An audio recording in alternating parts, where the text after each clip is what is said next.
नमस्कार, मैं रामकुमार शर्मा एडवोकेट मेरठ से। सवाल तो बनता है, क्या सभी देशवासियों के अकाउंट में 15 लाख रुपए आ चुके? क्या माननीय महाफकीर महामानव ने हिमाचल प्रदेश की एक सभा में संबोधन करते हुए कहा था कि टैक्स पेयर को भी हम पैसा वापस देंगे जो ईमानदारी से टैक्स पे कर रहे हैं? क्या उनके अकाउंट में सरकार की तरफ से कुछ पैसा आया है? जितने भ्रष्टाचारी थे, जिन्होंने काला धन विदेशों में रखा हुआ था, क्या उनके नाम उजागर हो गए? क्या वो शिक्षक पीछे चले गए? क्या उनकी संपत्तियां जब्त हो गई? क्या वो काला धन वास्तव वापस आ चुका है? नोटबंदी का क्या हुआ भाई? नोटबंदी से किसको क्या लाभ हुआ?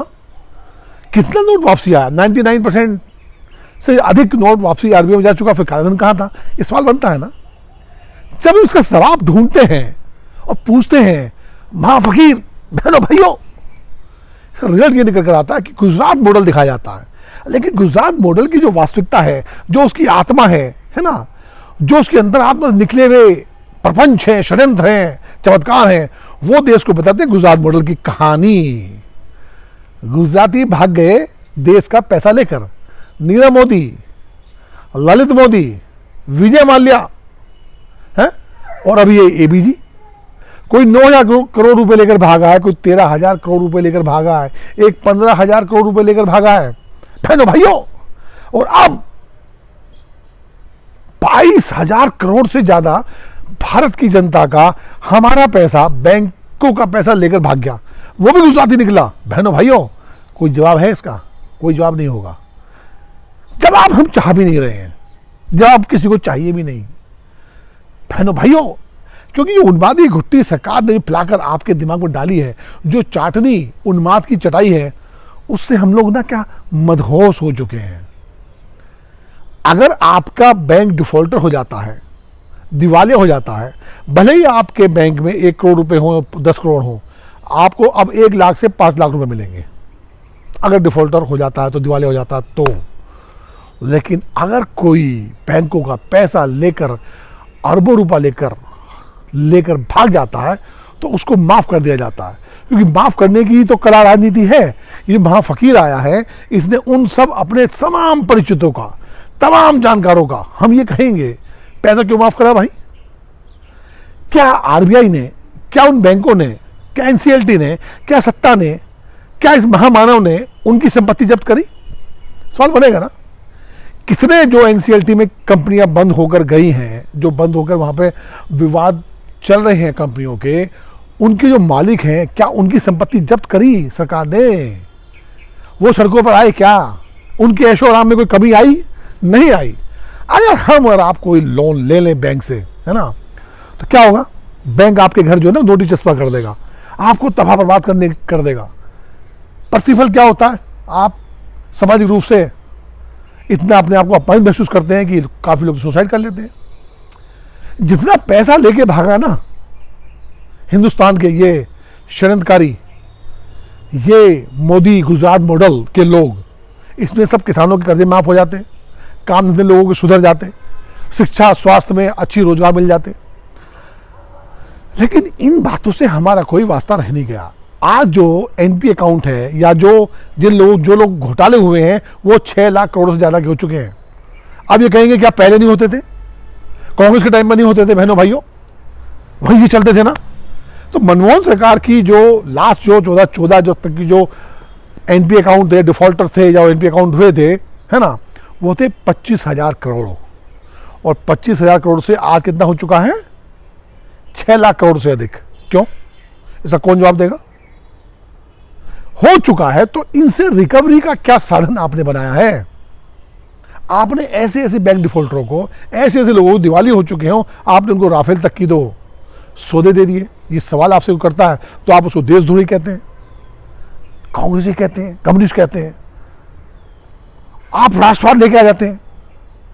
ये सवाल हम क्यों नहीं करते, या ये इन मुद्दों पर ये मीडिया बहस क्यों नहीं करता है? क्यों हिजाब और खिजाब चुनाव के समय में आ जाते हैं? अगर कोई भी मुद्दा, उन्मादी मुद्दा अगर कर्नाटक में हो रहा है, बेंगलोर में हो रहा है, या किसी अन्य प्रदेश में हो रहा है, और जहां चुनाव हो रहे हैं वहां इसका प्रभाव क्यों होता है, या ये चुनाव के ही समय क्यों ऐसा होता है? इस सवाल का जवाब कोई होगा? अजीब फितरत हमारे देश की हो गई है।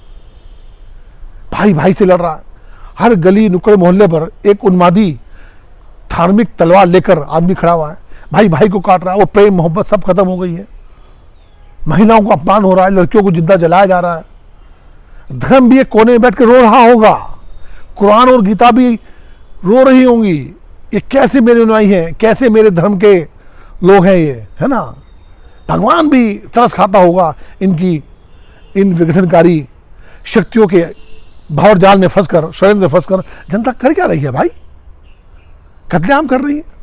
क्या छवि देश की बनती जा रही है। उन्मादी विश्व हंस रहा है, विश्व हंस रहा है भाई। विश्व गुरु नहीं बन रहा। आप शिक्षा में पिछड़ गए, साइंस में पिछड़ गए, टेक्नोलॉजी में पिछड़ गए। सरकार से अगर सवाल करा जाए कि आपने क्या किया है, तो इसका कोई जवाब नहीं होता है। उनका एक जवाब होता है, पाकिस्तान, जिन्ना, हिंदू, उन्माद, ये कोई विषय है, इससे प्रोग्रेस होगी? इन मंदिर मस्जिदों से राष्ट्र का विकास होगा क्या? हिंदुस्तान धर्मनिरपेक्ष देश है। आप उसको किस रूप में लेना चाह रहे हैं? क्या इसमें जो अन्य धर्म के लोग रह रहे हैं आप उनको निकालना चाह रहे हैं? जाति धर्म समुदाय में बांटकर आप सिर्फ सत्ता प्राप्त करना चाहते हैं। उन सब घावों को बार बार कुरेदते हैं आप। सिख दंगों की बात करते हैं, शर्म नहीं आती। हिंदू मुस्लिम दंगों की बात करते हैं, अफसोस नहीं होता। एक सभ्य समाज में उन सब जख्मों को हरा किया जा रहा है, कुरेदा जा रहा है कि आपको सत्ता मिल जाए। उनमें मरहम लगाने की बजाय, देश को प्रगति की राह पर ले जाने की बजाय आप उसको आग को भड़का रहे हैं, उन्माद को भड़का रहे हैं कि आपको सत्ता मिल जाए। शर्म करें भाई, आप देश के प्रधानमंत्री हैं, आप किसी पार्टी के प्रधानमंत्री नहीं है, ये समझना होगा। लेकिन कौन पूछेगा? हम नहीं पूछेंगे, क्योंकि हम तो उन्माद में खत्म हो चुके हैं ना। आपको समझा दिया गया है कि मुसलमान तो चुप है ना, अगर आप सरकार का सपोर्ट नहीं करोगे, हिंदू एक नहीं होगा तो मुसलमान हावी हो जाएगा। इसी प्रकार से मुसलमानों को समझा दिया गया कि आप एक हो जाओ, वरना हिंदू हावी हो जाएगा। इस प्रकार से राष्ट्र निर्माण होगा? सवाल बनता है ना। विकास की बात होगी, शिक्षा की बात होगी, स्वास्थ्य की बात होगी, या उन्माद की ही बात होगी? ये सवाल कीजिए, इन पर सवाल कीजिए। देश के प्रधानमंत्री हैं आप, प्रदेश के मुख्यमंत्री हैं आप पालक हैं हमारे, है ना। रंग बिरंगी पोशाकें पहनकर, हैं, ये प्रोपेगेंडा, उन्माद, पाखंड कर कर क्या साबित करना चाहते हैं? बहनों भाइयों, नाश कर दिया, बर्बाद कर दिया, बच्चा बच्चा रो रहा है भाई। सब सिस्टम खराब हो चुका है, उन्माद फैल चुका है, दिमागी उन्माद फैल चुका है। हर गली चौराहे नुक्कड़ पर हिंदू मुस्लिम के अलावा कोई डिबेट ही नहीं है, कोई टॉपिक ही नहीं है।